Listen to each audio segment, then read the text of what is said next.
music and business results coach and a co-facilitator with FastTrac New Venture and FastTrac Growth Venture. I'll be exploring by asking questions of entrepreneurs how they got started, why they got started, what's working and what's not working, so that you, the entrepreneur, can learn from them. Join us as we start the entrepreneurial journey. Joining me tonight is David White of davidwhitejazz.com. Now, David is phenomenal. He's a phenomenal musician and an entrepreneur. And tonight I'm going to be asking him some questions about how he got started, why he got started, and what's all that jazz about. So David, welcome. Thank you for having me. Oh, this is great. First of all, why music and why jazz? I love music more than anything in the world, and as much as people require food and water to sustain their bodies, I feel music is required to sustain your spirit. And I've felt that way since I was a young child, even though I couldn't always articulate it. So I knew from an early age that I couldn't imagine a life without music, and that led me to the decision to follow music as my career. Okay. Now, you said follow music as your career. Is music something that you do for others, or is it something that you do for yourself? Ideally, both. I think whenever you hear a performance that's just focused inward, it feels cold and stale. And if something's totally just focused on the performers themselves, it's lacking a certain warmth, it's lacking a certain sincerity. So I think the best situation is where musicians and performers bring the audience into their performance and make them a part of it and feed on that energy and give it back to the audience. Okay.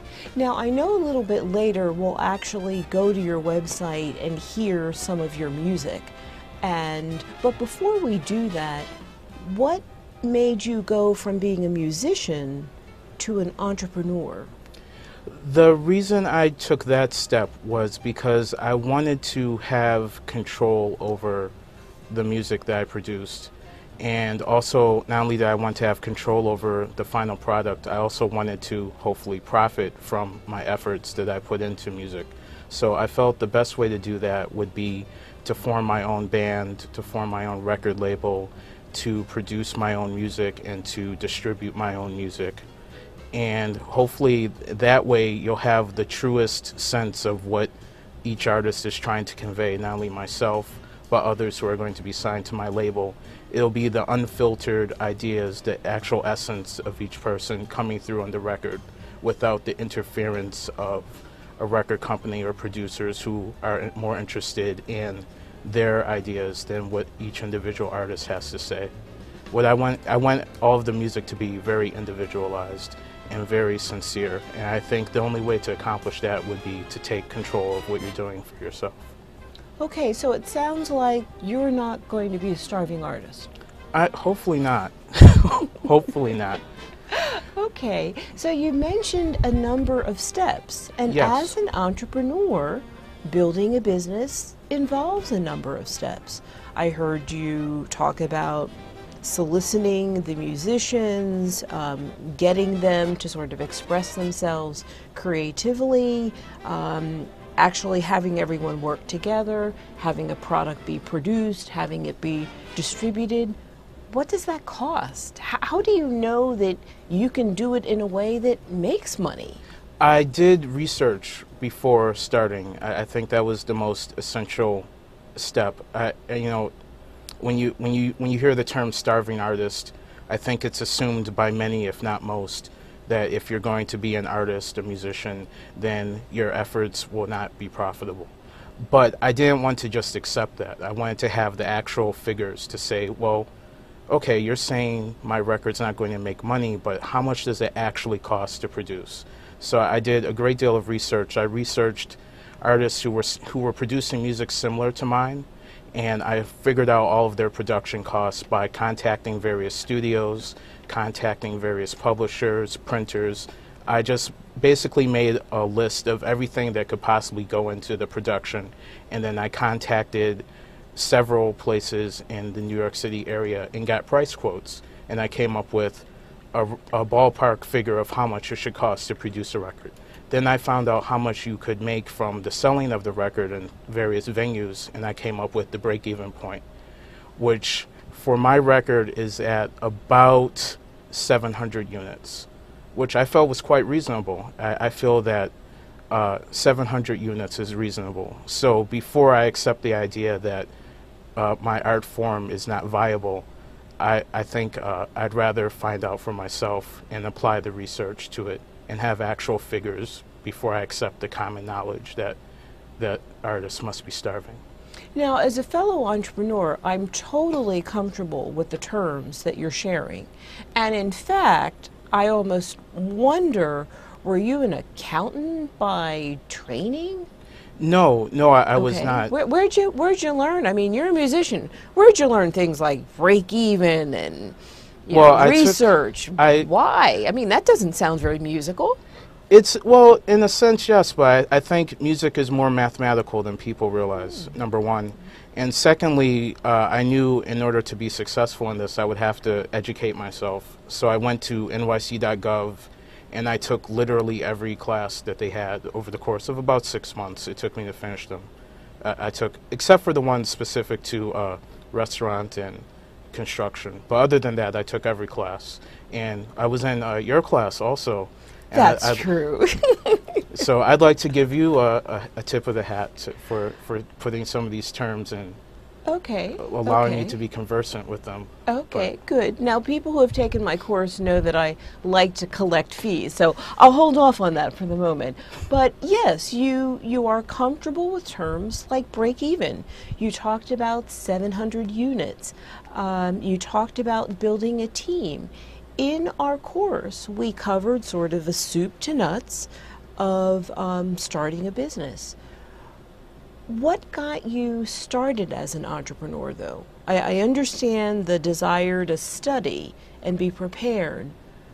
What made that transition? Prior to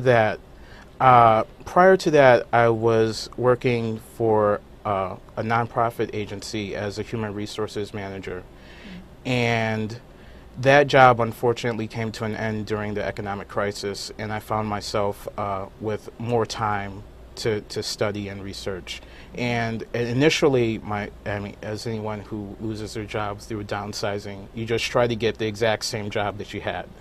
So as part of my career courses I was taking, they were saying you should be able to demonstrate your value to a company, and preferably you should be able to put it in terms of numbers. So if you hire me, I will be able to increase your sales by X. So it got me thinking about, can I quantify my value as a person, and can I demonstrate that value? But then my next thought after that was, well, if I'm going to be able to do that, why not just apply that to what I actually want to do with my life? And that's what started the wheels turning, and I started challenging some of the ideas about music not being a viable career choice. So let's take a look into the future. It's 6 months down the road, it's a year down the road. How much revenue do you want to make, or do you expect to make? And what might your profits look like? I would like to be at 6 months, I would like to be breaking even. I would like to make at least $3K in revenue per month. My first album we just finished recording, and that's going to be available on Amazon starting on the 1st of March.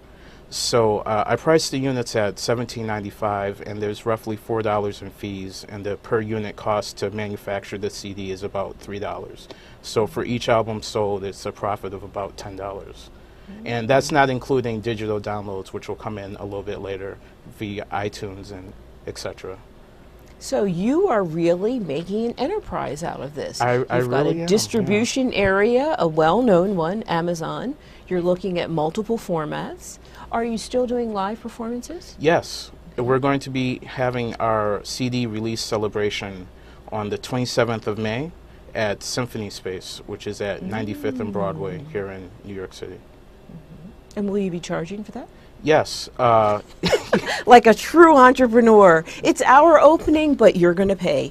That's Well, good. yes and no. Those who I did a fundraiser to finance Okay. the record, and the people who participated in that fundraiser are going to get a free ticket for themselves and a guest. And then people who would just like to attend but weren't part of the fundraiser that we had on Kickstarter, the tickets will be $25 in advance, $30 at the door, $15 for students and seniors. Okay. I want to take a few moments to break down some of the things that you've talked about. One is pricing. Yes. You've essentially come up with a pricing structure that incorporated your costs, looked at the number of units that you needed to sell, gave you the ability to identify projected revenue and profit. You also have identified multiple streams of income through multiple formats and multiple activities. You mentioned Kickstarter. Yes. What is that for the folks that are listening, and why did you do that? Kickstarter is a website that allows not only musicians but creative people of all types, writers, filmmakers, etc., to finance their projects by involving their fan base. So, for example, if you contribute towards a project, then you'll get a reward that's of some sort. My rewards were downloads of the CD itself. We're making a DVD, tickets to the release party, etc. A filmmaker might choose different rewards, but those were mine. And essentially, you're financing your project by selling it in advance. So it requires some faith on the part of those people who are backing you.